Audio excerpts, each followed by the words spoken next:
Much like any good love story, Zen started with just a glance. One day, the Buddha, aka Gautama, held up a flower in front of his followers and commanded their attention. Most of his disciples figured he was just being silly, except for Mahakashyapa, who knew exactly what was going on since he was really good at Buddhism. And so the Buddha turns to him and says, Hey dude, you're a smart guy, so I'm gonna give you my mind. and so the Buddha transmitted his mind to Mahakashyapa, who transmitted it to his best peer, and so on and so forth for a long, long time. Eventually, this teaching was passed down to a guy named Bodhidharma, who traveled to China to meet the emperor, but retreated into the mountains because he was too weird. He hung out there for about 15 years, meditating and maybe growing tea with his eyelids, until one day a Chinese scholar came and approached him. Bodhidharma ignored the guy, causing the man to become so frustrated that he cut off his own arm and asked, Will you please calm my mind, sir? finally acknowledging him, Bodhidharma replied, Show me that mind and I'll calm it. and the scholar was like, That's not how that works. to which the Bodhidharma replied, boom, and dropped the mic. The scholar then realized his true nature and became instantly enlightened. He would eventually receive the mental transmission from Bodhidharma, which would afford him the title of the first patriarch of Zen. 5 patriarchs later comes Huineng, a modest young man who sold firewood for a living. One day while on the job, Huineng overheard a monk reciting the Diamond Sutra and was instantly enlightened because, like his predecessor Bodhidharma, he was really good at Buddhism.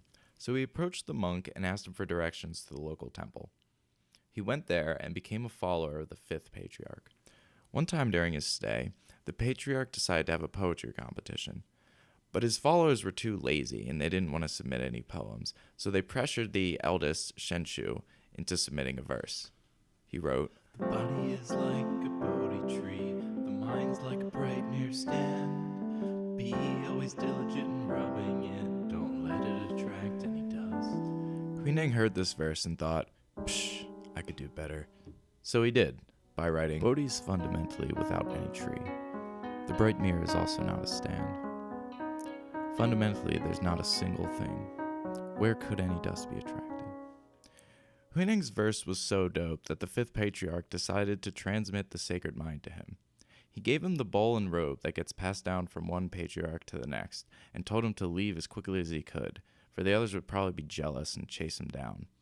He spent the next 15 years hiding in the mountains boiling vegetables, until he finally decided it was time to disseminate the Dharma. 500 years later, Myoan Sei went from Japan to China because he was bored with Japan's selection of Buddhisms. He came back and started the first Japanese school of Zen.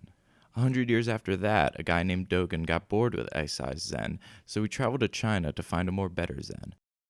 When he got there, he tracked down the 13th patriarchy of the Caodong school of Zen, whose position made him about 19 transmissions away from Huineng and about 25 from Bodhidharma.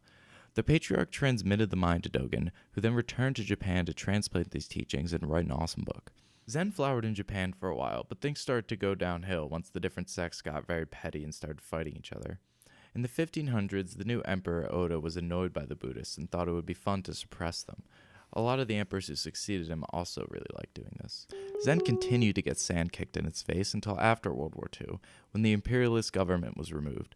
Finally free, Zen scholars made up for a bunch of lost time by studying super hard and building lots of temples. Zen is still practiced heavily in Japan as well as in China, and is currently taught in college classrooms all around Philadelphia.